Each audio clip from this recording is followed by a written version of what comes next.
ഇന്നലെ ഒരു 6:30 ആയപ്പം നമ്മുടെ വീട്ടിലും നമ്മുടെ പരിസരത്തും ഒക്കെ ഇയലുകൾ തന്നെ ഇതുപോലെ കൂട്ടമായിട്ട് മേലേക്ക് പറക്കുന്നുണ്ടായിരുന്നു. നമ്മുടെ വീട്ടിൽ മാത്രമല്ല, ആ ഒരു സമയത്ത് നമ്മുടെ ആ ഒരു പ്രദേശം മൊത്തം ഒരു ഇയൽമയം തന്നെ ആയിരുന്നു. അപ്പോൾ നമ്മുടെ വീട്ടുമുറ്റത്ത് ഇയലിനെ കണ്ടപ്പോൾ ഇത് എവിടെ നിന്നാണ് വരുന്നതെന്ന് അറിയാൻ വേണ്ടി ഞാനൊരു നിരീക്ഷണം നടത്തിയേട്ടോ.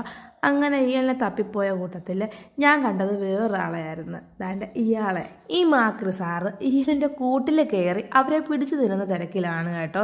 ഞാൻ പിന്നെ ഇയാളെ കൂടുതൽ ശല്യം ചെയ്യാനൊന്നും പോയില്ല. നമ്മുടെ ഒരു ആവാസ വ്യവസ്ഥ അങ്ങനെയാണല്ലോ, ഒന്നിനെ തിന്നാണല്ലോ ജീവിക്കുന്നത്. അപ്പം അവർ അങ്ങനെയൊക്കെ അങ്ങ് പോട്ടെ. എന്നാലും ഈ കാഴ്ചയൊക്കെ വല്ലപ്പോഴും അല്ലേ കാണാൻ പറ്റത്തുള്ളൂ. അതുകൊണ്ട് കുറച്ചു നേരം ഞാൻ ഇവരെ ഇങ്ങനെ നോക്കി നിന്ന് ഇയാൾ കാണാതെ ഇയാളുടെ കുറച്ച് വീഡിയോസൊക്കെ എടുത്ത് ഞാൻ വെച്ച്. പിന്നെ ആണെങ്കിൽ എൻ്റെ മോനാണെങ്കിൽ കയോട്ട ക്ലാസ്സിൽ പോകുന്നുണ്ട്. അപ്പോൾ അവനെ വിളിക്കാൻ എനിക്ക് പോകണമായിരുന്നു. അങ്ങനെ ഞാൻ പോയപ്പോൾ വേറൊരാളെ കൂടി കണ്ടു, വേറൊരു മാക്രി സാറ്. ഇയാൾ നമ്മൾ മുന്നേ കണ്ട ആ ടൈപ്പിൽ പെട്ട മാക്രിയല്ല കേട്ടോ. ഇത് നമ്മുടെ പച്ചത്തവളയാണ്. ഇയാളെ പിടിക്കുന്നത് കേസാണെങ്കിലും ഇയാളെ ആരെങ്കിലും കണ്ടാൽ ഇയാളെ തപ്പിക്കൊണ്ട് പോകും എന്നുള്ളതും ഒരു സത്യം തന്നെയാണ്.